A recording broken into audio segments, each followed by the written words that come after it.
नमस्ते। Solid facts में आप सबका स्वागत। जैसा आप देख रहे हैं हेमंत सर हमारे साथ मौजूद हैं। बहुत स्वागत है सर आपका।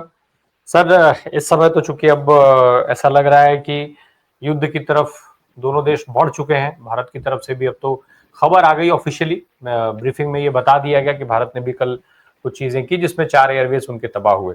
सवाल ये उठता है सर, एक और चर्चा चल रही है बहुत बड़े पैमाने पर कि पाकिस्तान को बहुत बड़ा अमाउंट एक मिल गया है, कर्ज के रूप में पैसा उसको मिला है, उसके लिए एक बूस्टर डोज की तरीके से देखा जा रहा है। लेकिन मेरा सवाल जरा अलग है सर। मैं सवाल ये मैं समझना आपसे ये चाहता हूँ, पैसे को किनारे रखा जाए, सीमा पर अब जिस तरीके की तैनाती पाकिस्तान कर रहा है, जिस तरीके से पाकिस्तान भारत के इस आतंकी ठिकानों को नष्ट करने वाली स्ट्राइक को रिटेलिएट करना उसने शुरू कर दिया, एकदम से जिस तरीके से उसने अटैक करना शुरू किया है, इसके पीछे कौन है? क्या किसको देख रहे हैं आप? किसके दम पर पाकिस्तान इतना उछल रहा है? राम प्रकाश जी नमस्कार, आपको सारे दर्शक साथियों को। देखिए, अगर हकीकत में आप मानेंगे तो इस सारे खेल के पीछे आपको पता है पहले से ही उसका जो ऑल वेदर फ्रेंड जिसको आप कहते हैं ना, वो है चाइना। और वो चीज लगातार जो पाकिस्तान की तरफ से हवाई हमले हो रहे हैं, चाहे वो मिसाइल के तौर पर हो रहे हैं, चाहे वो ड्रोन्स के तौर पर या रॉकेट के तौर पर, उसमें सब जगह जो चाइना का जो वो हार्डवेयर है उसके ट्रेसेस हर जगह मिल चुके हैं हमें। और वो एक बहुत चिंता का विषय है, क्योंकि वो लगातार पहले भी उनसे लेता रहा है और लगातार जब ये सारा संघर्ष चल रहा है उस दौरान भी उसको चाइना से तमाम तरह की स्ट्रेटेजिक मदद मिल रही है, सारा एम्यूनिशन के तौर पर और तमाम चीजों के तौर पर। लेकिन अगर आप हकीकत में देखेंगे तो पिछले जो 2 दिन गए हैं, कल और परसों की जो रात गई है, उसमें एक बात बड़ी साफ दिख रही है कि पाकिस्तान की वायुसेना जो कुछ करना चाहती थी भारत के अंदर, चाहे वो मिसाइल्स के जरिए, चाहे रॉकेट लॉन्चर्स के जरिए, चाहे उसके तमाम ड्रोन्स के जरिए, उसमें वो बुरी तरीके से नाकाम हो पा रहे हैं। जहां तक भारत की एयर डिफेंस का सवाल है, एयर डिफेंस जो है उसने इतने इफेक्टिवली काम किया है कि पाकिस्तान लगातार बेचैनी की तरफ बढ़ रहा है।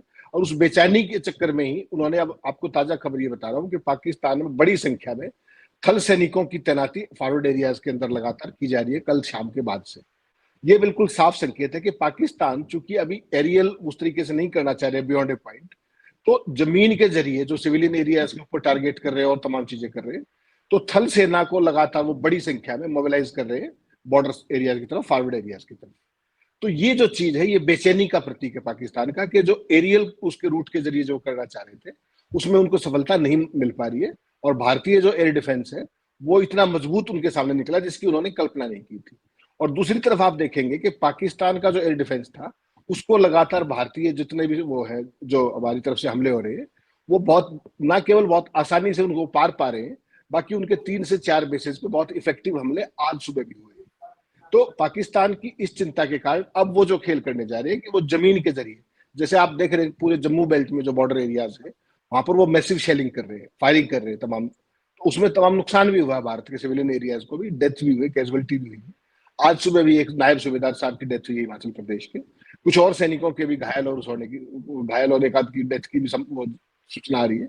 तो पाकिस्तान चूंकि अभी दोनों देशों में से किसी ने भी ना तो इसको युद्ध घोषित किया है उस फॉर्मली, क्योंकि ना तो आईबी क्रॉस हुई है ना पीओके का साथ जो ये अपने एलओसी है, दोनों में से कोई सी भी क्रॉस नहीं हुई है। और एरियल रूट से भी अभी उस तरह का वो वायलेशन नहीं है। तो अब जमीन के जरिए वो इन चीजों को बढ़ाना चाह रहे हैं कि किस तरीके से भारत ने जो उनको एक विजिबल डिस्ट्रक्शन किया है, जो उनके टेरर पैड्स का जो दिखाया है, पूरी दुनिया ने देखा कि उनका जो लश्कर का था या जैश का था, तो पाकिस्तान की सेना भी बौखलाई हुई है और पाकिस्तान की सरकार भी बौखलाई हुई है कि भारत ने तो पूरी दुनिया को सबूत दे दिए, उनके पास दिखाने के लिए अब तक कुछ भी नहीं है। पिछले 4 दिनों में उनकी डेस्परेशन आपने देखी। आज जो रात थी उसमें 10:15 बजे से लेकर के 3:15 घंटे तक 550 जगह पर इंट्रूजन की कोशिश की है, मिसाइल के जरिए, ड्रोन के जरिए और रॉकेट्स के जरिए। उसके बावजूद भी उनको बहुत ही सीमित सफलता एक आध जगह पे मिली है। नहीं तो, और एक बहुत मिसाइल जो लॉन्ग रेंज की हाई स्पीड की मिसाइल थी वो भी दिल्ली पर छोड़ने की कोशिश की। ये अलग बात है कि वो इंटरसेप्ट कर ली गई, लेकिन पाकिस्तान की डेस्परेशन अब बिल्कुल साफ दिख रही है। और उसने जो आपने कहा कि उसको किसका संरक्षण है, देखिए संरक्षण तो आज साफ हो गया। जब आपने कर्ज की बात की ना, तो एक बात बिल्कुल साफ होगी कि आईएमएफ के अंदर जिस तरीके से कल पाकिस्तान को जो पूर्व से नियोजित था $2.3 बिलियन का, उसमें 8500 करोड़ तो उनको इमीडिएटली मिल जाएगा। और उसके बाद जो बाकी पैसा है वो उनको 2028 तक किस्तों में मिलेगा। अगर इंटरनेशनल कम्युनिटी चाहती तो उसको बहुत इफेक्टिवली रोक सकती थी, खासतौर पर ये टेरर स्ट्राइक्स के बाद, लेकिन वो नहीं रोका गया। उसमें आप देखिए कि आईएमएफ में सबसे ज्यादा वेट किन रिपोर्ट्स का है, 16% से ऊपर वोट तो अकेला वेटेज तो अकेला अमेरिका का है, पूरी यूरोपियन यूनियन है, उसके बाद चाइना है और भारत है। तो जो डाइसेंट की जो वॉइस गई आपने देखी होगी, तो केवल भारत को छोड़ करके किसी ने भी उसका विरोध नहीं किया, उनको बहुत आसानी से वो मिल गया। और यही बात हम कल की चर्चा में कर रहे थे शाम को, जो कि उनको ये लोन वोन मिलने में कोई समस्या नहीं होगी, क्योंकि अल्टीमेटली जो देने वाले हैं, चाहे आप उनकी अमेरिका की बात कर लीजिए, चाहे चाइना की बात कर लीजिए, चाहे यूरोपियन यूनियन, वो सारे उनको पता है कि तुमसे ही हथियार खरीदने तो दे दो, क्या समस्या पड़ती है उसमें। तो हथियारों की सौदागिरी चल रही है, कोई आपस की दोस्ती का कोई मतलब नहीं है। वरना अमेरिका चाहता, माई फ्रेंड डोनाल्ड, बार बार मोदी जी कहते हैं, यूरोपियन यूनियन में इतने अच्छे वो हैं, सब जगह कहते हैं हमारे डंका बज रहा है, तो फिर क्या है, चाइना से तो आप उम्मीद नहीं कर सकते, बाकी देश तो विरोध कर ही सकते थे, लेकिन नोबडी अपोज्ड। और पाकिस्तान बहुत इजीली इस बेल आउट पैकेज को लेने में सफल रहा है, $2.3 बिलियन के। तो बड़ा साफ है कि दुनिया के सारे देश किसी और से दोस्ती की बजाय अपने हितों को ज्यादा प्राथमिकता देते हैं। ये बात कल दोबारा से फिर स्टैब्लिश हुई। लेकिन सर ये जो पैसा मिला है उसमें तो उसका खर्च, उसको आप हथियार खरीदने में खर्च नहीं कर सकते हैं, ये तो बाध्यता है और उसका प्रमाण देना भी पड़ता है कि आप कहाँ खर्च कर रहे हैं। फिर भी आज इस समय जो स्थिति है उसमें सबसे ज्यादा जरूरत जो है वो आर्म्स एनिमेशन की, हथियारों की है।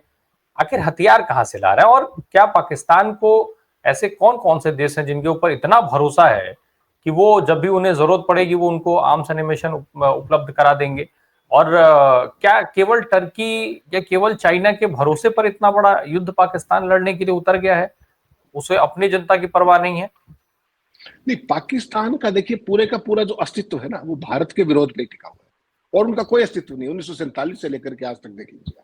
और ओपनली उनके साथ कोई उस तरीके से नहीं आएगा, लेकिन जो इस्लामी वर्ल्ड है उसकी उनको टैक्टिक सपोर्ट तो शुरू से रही है धर्म के आधार पर। और जो चाइना है, चाइना का एक बहुत बड़ा इंपोर्टर है, चाइना के जो मिलिट्री हार्डवेयर है उसका बहुत पहले ही अमेरिका से लेता था। अमेरिका से कुछ मुफ्त में मिल जाता था, कुछ रियायत में मिल जाता था, कुछ उधार में मिल जाता था, पहले ये धंधा चलता था हथियारों के मामले में। लेकिन जब से अमेरिका का अफगानिस्तान में इंटरेस्ट खत्म हुआ, आपको पता है, तो उन्होंने इनसे एक तरीके से पल्ला ही झाड़ लिया कि भाई तुम जाओ जो तुमने कर रहे। तो पहले तो ये सामरिक मदद के नाम पर इतना कुछ लूट लेते थे अमेरिका से, इतने लाखों करोड़ों डॉलर मिल जाता था इनको सैन्य मदद के तौर पर, आतंक के खिलाफ लड़ाई के उसमें। अब वो मिलता नहीं, सारा धंधा बंद हो गया।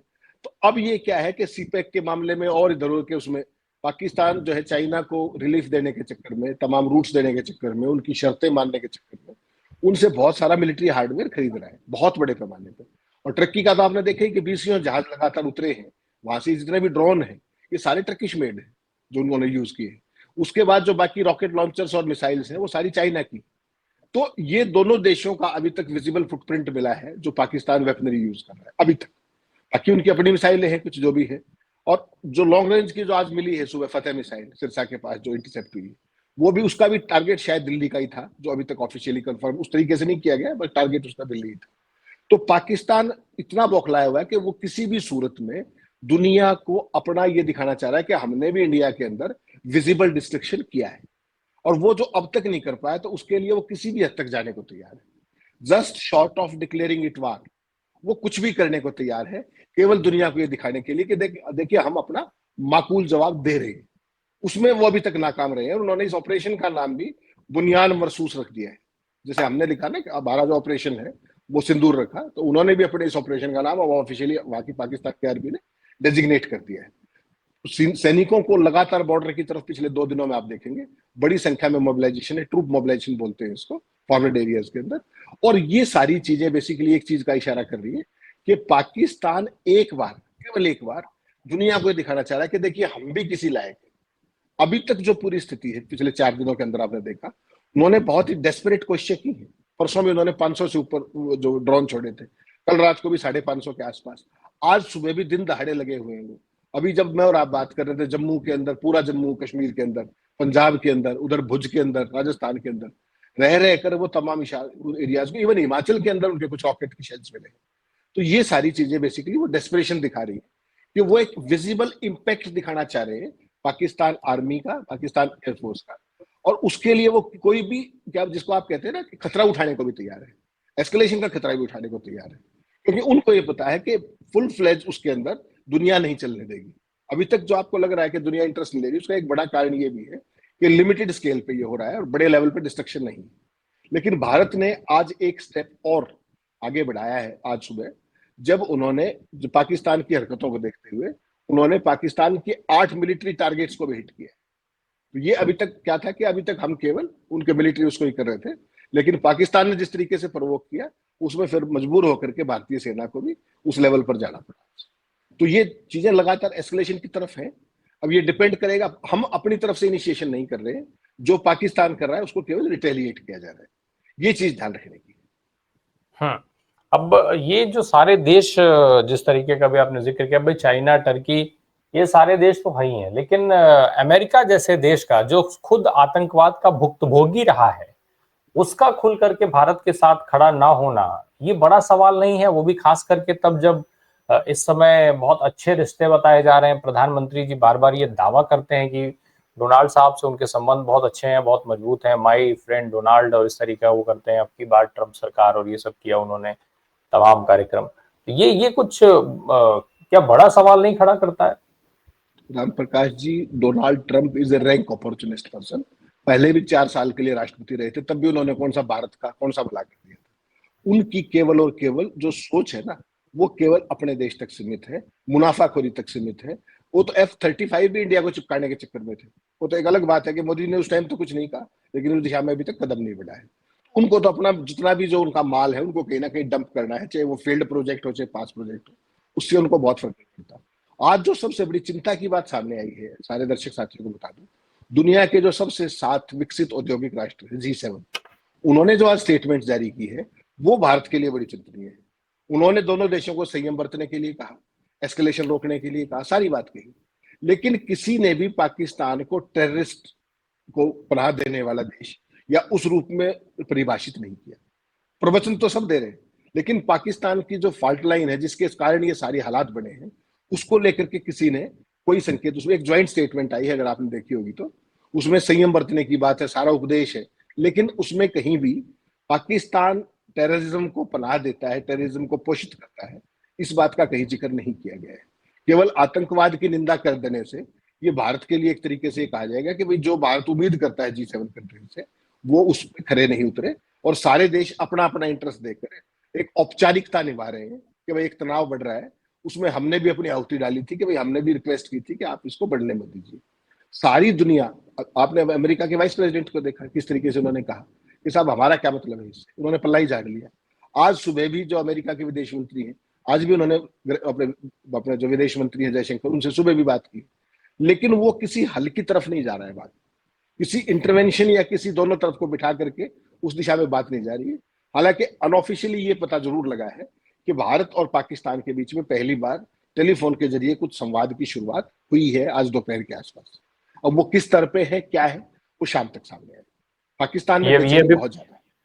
ये अभी पुष्ट नहीं है, ऑफिशियल इस तरीके का कोई अनाउंसमेंट नहीं आया है, लेकिन ठीक है, अगर ऐसा अनाउंसमेंट होता है तो वो भी एक देखने वाली बात होगी कि उसके बाद क्या कदम उठाए जाते हैं। क्योंकि बड़ा सवाल सर अब ये हो गया ना कि आप पहलगाम जैसी एक घटना होती है, उस घटना को जो है, उस घटना के बाद भारत एक सधी हुई कार्रवाई करता है, केवल आतंकी ठिकाने ध्वस्त करता है। आतंकी ठिकाने ध्वस्त करने से पाकिस्तान को ये परेशानी क्यों हो गई? आखिर आतंकी ठिकानों से क्या पाकिस्तान को दिक्कत नहीं थी? आतंकियों को पाले रहे, क्या आतंकी बार बार ये कहते हैं कि भाई आतंकवाद से हम भी लड़ रहे हैं, तो कैसे लड़ रहे हैं? आतंकियों को पाल करके लड़ रहे हैं?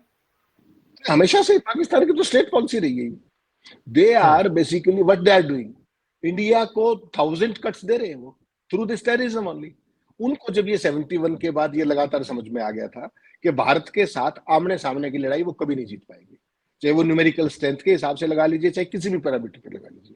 उसके बाद फिर उन्होंने इस तरह की चीजें जो 80s के अंदर पहले पंजाब के अंदर ट्राई किया, अलगाववाद के जरिए सेक्टरिज्म को फाइनेंस किया, उसके बाद इन्होंने सारा कश्मीर के ऊपर फोकस कर दिया और उसमें ये काफी हद तक सफल भी रहे अगर आप देखेंगे तो। जो हमारी फाइट लाइन्स हैं, कश्मीरियों की भावनाएं, फला ये वो, उनकी जो भी चीजें थी, उनको लगातार ये लोग भुनाते आए। इस बार क्या हुआ कि आपने पिछले 2 साल में देखा कि 370 वगैरह हटने के बाद और जिस तरीके से नॉर्मलसी की बात आई, तो वहां पर क्या हुआ कि जो टेररिज्म था वो एक जगह से प्रिवेलेंट तो था, इधर उधर शिफ्ट कर रहे थे वो, कभी वैली में, कभी south of Pir Panjal, like that. लेकिन सरकार का जोर था इस बात पर कि वो किस तरीके से नॉर्मलसी दिखाए, और उसका फायदा ये हुआ कि वहां लाखों लाख टूरिस्ट हर साल जाने लगे। जब टूरिस्ट आने लगे तो कश्मीरियों की जो अर्थव्यवस्था है वो बेहतर हुई, उनकी आय बढ़ी। जब आय बढ़ी तो उन्होंने जो पाकिस्तान प्रायोजित आतंकी थे उनको शह और संरक्षण देना बंद कर दिया, या यूं कहिए कम कर दिया। जब तक आपको लोकल सपोर्ट नहीं मिलेगी तब तक आप किसी भी टेरर एक्टिविटी को बियॉन्ड ए पॉइंट नहीं बढ़ा सकते। तो ये जो पहलगाम के अंदर ऑपरेशन किया, उन्होंने जानबूझकर एक षड्यंत्र के तहत, वो जो एक सांप्रदायिक आधार पर भी और सैलानियों को टारगेट किया, और जिस रूप में किया, जो शब्दों का एक्सचेंज हुआ, उसके जरिए केवल यही था कि कश्मीर की तो कमर तोड़ दो आर्थिक तौर पर, ये सैलानी नहीं आएंगे तो उनकी तो कमर अपने आप ही टूट जाएगी, और प्लस हिंदू मुस्लिम कर दो, वो बाकी सारे देश में हो जाएगा। तो ये बेसिकली उनकी स्टेट पॉलिसी रही है। ये अलग बात है कि जो भी टेररिस्ट जिसने भी पाला है, आज तक उसने देर सवेर भस्मासुर बन के उसी देश को निगला भी। आज पाकिस्तान के 3 राज्यों में स्थिरता है तो किस कारण से है, वो भी पाकिस्तान को भी अंदर झांकना चाहिए।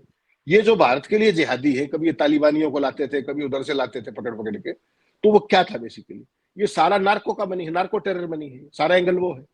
तो उसमें बेसिकली आज भारत के ऊपर है ये, कल ये उधर मुंह नहीं कर लेंगे, इसकी कोई गारंटी नहीं है राय साहब, ये मान के चलिएगा।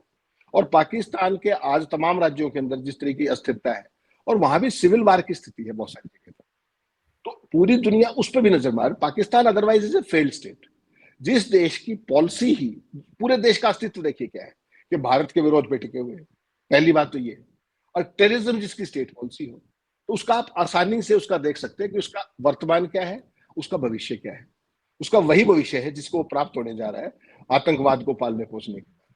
जिस तरीके से उनको लगातार तमाम एरियाज को हिट किया जा रहा है, भारत ने केवल क्या किया, आप देखिए, सिंपल टारगेट किया टेररिस्ट कैंप को, हेडक्वार्टर्स को, लॉन्चिंग पैड्स को, उसके बाद भारत ने तो कुछ नहीं किया। चूंकि इनका सब कुछ एक्सपोज हो गया, ना केवल उस एक्शन से, उसके बाद का एक्शन राय साहब और भी खतरनाक था। जिस तरीके से उन आतंकियों के जो शव थे वो पाकिस्तानी झंडे में लिपटे हुए थे, उनके जनाजे में पाकिस्तान फौज के अफसर शामिल थे, उस सारे ने पाकिस्तान को पूरी दुनिया के सामने एक्सपोज किया है। अब दुनिया उसको किस रूप में ले रही है वो एक अलग पक्ष है, लेकिन हालत यह है कि आज की तारीख में Pakistan is left with no face as far as terrorism is concern. तो भारत अभी तो चूंकि संघर्ष में उलझा हुआ है, लेकिन फिर भी जहां भी बात हो रही है, भारत तो एक ही बात कह रहा है ना कि हमने तो टेरर पे स्ट्राइक किया, और बाकी हम जो कुछ कर रहे हैं, हम अपनी तरफ से रिटेलिएटरी कर रहे हैं, हम इसको बढ़ा नहीं रहे किसी भी रूप में। बढ़ाने का काम पाकिस्तान कर रहा है। तो भारत की अभी तक की जो पॉलिसी है वो ये है। अब डिपेंड करेगा पाकिस्तान पे कि उसकी बेचैनी कहीं इसको फुल फ्लेज्ड वार में तो नहीं बदल देती है। वो भारत को प्रवोक लगातार कर रहा है सिविलियन एरियाज को टारगेट करके। आप पंजाब के अंदर देख लीजिए, आप जम्मू के अंदर देख लीजिए, आप भुज के अंदर देख लीजिए, हर जगह पे वो सिविलियन एरिया को टारगेट कर रहा है। तो वो जो चीज है वो किसी स्टेज के बाद वो प्रोवोकेटिव होके एस्केलेशन का कारण बन सकती है। सर, जिस तरीके से हो रहा था अभी, जिस तरीके से शुरुआत हुई, पाकिस्तान ने ड्रोन से शुरू किया, फिर बैलिस्टिक और ये सारी चीजें जो जिक्र हो रहा है, सर हवाई हमले जब पूरी तरीके से फेल हो गए हैं तो अब सेना का मूवमेंट शुरू कर दिया गया। तो सेना का मूवमेंट क्या माना जाए, ये सिर्फ भारत को उसी उकसावे वाले कदम के तौर पे ही देखा जाए, या फिर पाकिस्तान की तरफ से बड़े हमले की तैयारी की बात की जाए, क्या कहा जाए? क्योंकि मीडिया तो कह रहा है कि पाकिस्तान हमला कर रहा है, ये वो। राम प्रकाश जी, टीवी को तो आप हमेशा के लिए तिलांजलि दे दीजिए, जब तक ये गिद्ध मीडिया से आपको मुक्ति तभी मिलेगी, अदरवाइज मिलेगी नहीं। ये तो मैं दर्शकों से भी आग्रह करूंगा। पूरे देश की कूटनीति की सत्यानाश करने में ये लोग पिछले 72 घंटे से लगे हुए हैं। अगर इनके कोई भी थंबनेल देख ले, इनकी कोई खबर सुन ले, तो पाकिस्तान को तो कुछ कहेगा कि नहीं कहेगा, भारत को जरूर अतिवादी देश घोषित कर देगा, हम जरूर हमलावर देश घोषित हो जाएंगे। जिस तरह की कवरेज वो कर रहे हैं, बहुत ही आपत्तिजनक कवरेज है, जो मर्जी आए चला रहे हैं। लेकिन जो आपने कहा पाकिस्तान बेसिकली करना क्या चाह रहा है, पाकिस्तान भारत के ऊपर उसकी कार्रवाइयों का एक विजिबल इंपैक्ट दिखाने के लिए बेचैन। विजिबल इंपैक्ट, जैसे भारत ने स्ट्राइक किया तो उसके तमाम जो टेरर कैंप थे, टेरर हेडक्वार्टर थे, जैश का, लश्कर का, वो सारी दुनिया ने देख लिया, सारे वीडियो सामने आ गए भाई, किस तरह का नुकसान हुआ है, किस तरह की डेथ्स हुई है, जनाजे किस तरह लोगों के गए। वो मौलाना मसूद के 14 लोग मारे गए, 10 परिवार के 4, वो पूरी दुनिया ने देख लिए। भारत में अभी तक जो वो शेलिंग कर पा रहे हैं, जो क्रॉस बॉर्डर फायरिंग कर रहे हैं, उसमें सिविलियंस को नुकसान हो रहा है, सिविलियन एरियाज को नुकसान हो रहा है। और आज तो जम्मू कश्मीर में एक अधिकारी की भी डेथ हुई है सुबह, आज सुबह की शेलिंग के अंदर। तो बेसिकली वो एक बड़ा इंपैक्ट दिखाने की फिराक में है। मुझे लगता नहीं कि मौजूदा हालात में उसकी इतनी औकात है कि वो बॉर्डर, जैसे ही आप बॉर्डर क्रॉस करोगे देन इट बिकम्स ए वार। चाहे वो आप एरियल रूट से करें, उन पाकिस्तान की एयरफोर्स खुद, या बाई रूट करे, बाई रोड करे। अगर वो सरफेस से इस तरह करते हैं, फिर जो युद्ध होगा उसकी फिर जिम्मेदारी सारी पाकिस्तान की होगी, और वो अपनी सीमाओं को जानता है। इसलिए वो लगातार भारत को इरिटेट करके, प्रोवोक करके, और इस एरिया, इस पूरे युद्ध जो संघर्ष है उसको एस्केलेट करने की कोशिश हुई। और इसमें बेसिकली क्या है कि नुकसान उसको पता है दोनों ही जगह पे वो जीत नहीं सकता है, लेकिन चूंकि देश की जनता को जिस तरह का राष्ट्रवाद की हमारे को चटाई जाती है दवाई, वैसे ही वहां भी भारत विरोध की दवाई है। तो पूरी जनता के सामने पाकिस्तानी सेना अब तक, जब मैं और आप बात कर रहे हैं, इस पूरे 4 दिनों में मुंह दिखाने लायक नहीं बची। वो कोई इंडिया को कर ही नहीं कर पा रहे, नुकसान कर ही नहीं पा रहे। भारत एट विल जहां चाह रहा है वहां हिट कर रहा है, और अपनी तरफ से नहीं कर रहा है, केवल रिटेलिएशन में कर रहा है। तो ये पूरी दुनिया देख रही है कि किसका क्या रोल है। ये पाकिस्तान को आने वाले समय में इंटरनेशनल जो एक देश की रेपुटेशन पहले भी उनकी कोई नहीं थी, लेकिन अब उनका ये जरूर है कि वो इस सारे मामले को बढ़ाने की कोशिश कर रहे हैं for their own vested means. लेकिन अब सर, इससे क्या फायदा होगा पाकिस्तान का? केवल इसलिए कि भाई भारत ने आतंकी ठिकाने उड़ा दिए, इस नाराजगी में, इस गुस्से में या इस मूर्खता में पाकिस्तान जो है वो स्कूल, कॉलेज, अस्पताल सबको निशाना बनाने पर उतारू है? क्या दिखाना चाहता है? क्या स्कूल, कॉलेज और अस्पताल को निशाना बनाने से पाकिस्तान के लोगों का पाकिस्तान की सरकार पर भरोसा बढ़ जाएगा क्या? नहीं, उनको इस बात से कोई मतलब, विजिबल इंपैक्ट दिखाना है कि हमने भारत का इतना नुकसान कर दिया, बस। उनका सारी की सारी जो नीति है, दो ही तो नीति है, टेररिज्म स्टेट पॉलिसी है और भारत विरोध राष्ट्रीय लक्ष्य है। पिछले 1947 से लेकर आज तक यही करते आए। तो एक सैडिस्टिक प्लेजर को पूरा करने के लिए खुद के, और ये करने के लिए कि पाकिस्तान को अगर रहना है, भारत का भय बेचा जाता है वहां पे कि भारत ये कर देगा, भारत वो कर देगा। उसी के ऊपर सेना का सारा साम्राज्य टिका हुआ है। और अगर वहां सेना पिट जाती है तो उसके बाद तो वहां बचता ही कुछ नहीं ना। डेमोक्रेसी तो वैसे ही पैरल में है। सेना अगर किसी लायक नहीं बची, फिर तो आप समझिए पाकिस्तान का क्या होगा। और इंटरनल जिस तरीके की तमाम राज्यों के अंदर वहां पर स्थिरता है, जो लॉ एंड ऑर्डर की सिचुएशन है, वो अपने आप में पाकिस्तान के लिए बहुत ज्यादा चुनौतीपूर्ण है। इस पूरे जो स्टैंड ऑफ है जो भारत पाकिस्तान का चल रहा है, इसमें तो उनकी केवल एक डेस्परेट इच्छा है कि, जैसे आपको ध्यान होगा ना, बालाकोट के बाद उन्होंने क्या किया था, भारत के ऊपर एक काउंटर स्ट्राइक करने की कोशिश की, और उसके बाद चुपचाप घर बैठ गए। बस ये दिखा दिया कि वी आर कैपेबल ऑफ, छुट्टी। तो उन ऑप्टिक्स के सहारे ही वो अपने नैरेटिव को कंटिन्यू रखना चाहते, उतनी सी बात है। बिल्कुल। लेकिन फिर वही एक चीज आती है कि आखिर ये सारी चीजें फिर घुमा फिरा करके सवाल वापस वहीं पर आकर के टिक जाता है कि पाकिस्तान अगर इतना उछल रहा है, इतना उछल कूद मचा रहा है, उसको हथियारों का भरोसा है, उसको पैसे मिल जा रहे हैं, जब ये सारी चीजें हो रही हैं, तो ऐसे में फिर क्या भारत की जनता के मन में सवाल पैदा नहीं होगा कि दुनिया किधर खड़ी है, हमारे साथ कौन खड़ा है? पाकिस्तान के साथ अगर लोग खड़े हैं तो हमारे साथ कौन खड़ा है? ये इस बार सबसे बड़ी चिंता का विषय आप देखिए लगातार सामने आया है कि जो भारत का, देखिए भारत के साथ ऑल वेदर फ्रेंड होता था रशिया। रशिया ने भी इस बार उस तरह की बयान नहीं दिए जिसकी भारत उम्मीद करता है। सारी दुनिया ने आतंकवाद के जो आतंकी हमला हुआ पहलगाम का, उसका तो विरोध देखिए स्वाभाविक बनता ही था कि भाई देखिए ये गलत चीज है, आदमियों के ऊपर इस तरीके के निहत्थे लोगों पर हमला करना बहुत बुरी बात है। उसके बाद भारत को जिस तरीके का समर्थन दुनिया की तरफ से लहर आनी चाहिए थी, वो केवल इस निंदा तक रह गई कि भाई इन हत्याओं का या आतंक का विरोध करने तक। पाकिस्तान की जितनी बड़ी निंदा होनी चाहिए थी ना, वो निंदा हुई। और भारत को जो डिप्लोमेटिक सपोर्ट जिस तरीके की मिली, आप बताइए ना, चाइना भारत का सबसे बड़ा नंबर 2 पे ट्रेड पार्टनर आफ्टर यूएस, और वो पाकिस्तान को लगातार अपने ट्रेड की उस $100 बिलियन का सरप्लस होने के बावजूद भी वो मदद पाकिस्तान की कर रहा है। तो उसका कारण समझिए क्या, उनको पता है कि भारत के साथ चलता रहेगा, कोई खास बात नहीं। जब गलवान किया तब भी भारत ने क्या किया, उनके एपी बैन किए थे, उसके अलावा तो कुछ नहीं कर पाए। नहीं तो चाहते तो उनके सारे इंपोर्ट को बैन कर सकते थे, तमाम उनको वो कर सकते थे, नुकसान नहीं किया। तो सबको पता है। ऐसे ही टर्की जिस तरीके से पाकिस्तान की मदद कर रहा है, गल्फ नेशंस, मोदी जाते हैं तो उनको देश का सर्वोच्च सम्मान दे देते हैं, लेकिन जितने भी गल्फ कंट्रीज हैं वो धर्म के आधार पर कहीं ना कहीं पाकिस्तान के पीछे खड़े हुए हैं। वो सारे, और G7 ने भी एक तरीके से इस बार जो सपोर्ट, जो पाकिस्तान की निंदा करनी चाहिए थी कि भाई आप टेरर का हब है और टेरर की फैक्ट्री आप नहीं चला सकते, उन्होंने आज वो भी नहीं की। तो सारी दुनिया केवल अपने अपने हित देख रही है, सबको अपने से ही मतलब है। वो इस रीजन के अंदर, साउथ एशिया के अंदर क्या हो रहा है, वो इससे बहुत ज्यादा कंसर्न ही फील नहीं कर रहे। अब देखिए ना, भारत जब पाकिस्तान, रशिया यूक्रेन का हुआ, तब दुनिया ने किस तरह के एफर्ट किए थे, या इसराइल और ने जो जिस तरीके काउंटर किया हमास के ऊपर और फिलिस्तीन में, उस पर किस तरह की रिएक्शन हुई थी। इस मामले को लेकर उतनी रिएक्शन नहीं है।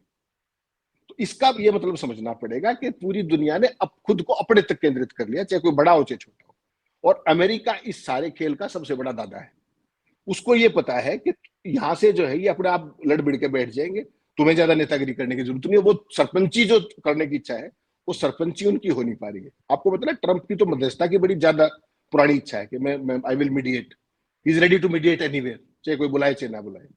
तो उसके बावजूद भी जो हालात इस बार बन रहे हैं, तो आखिर में उनको यही कहना पड़ा कि हमें इससे कोई मतलब नहीं। वो जेडी वेंस से कहलवा दिया उन्होंने। और जिस दिन ये हुआ, कहते तो है मोदी जी के इज माई फ्रेंड, और वो भारत जो आ रहा रक्षा में, अपनी रक्षा में उठाए गए कदम जो टेरर स्ट्राइक किए थे, उसको वो शेमफुल कह रहा था वो भला आदमी।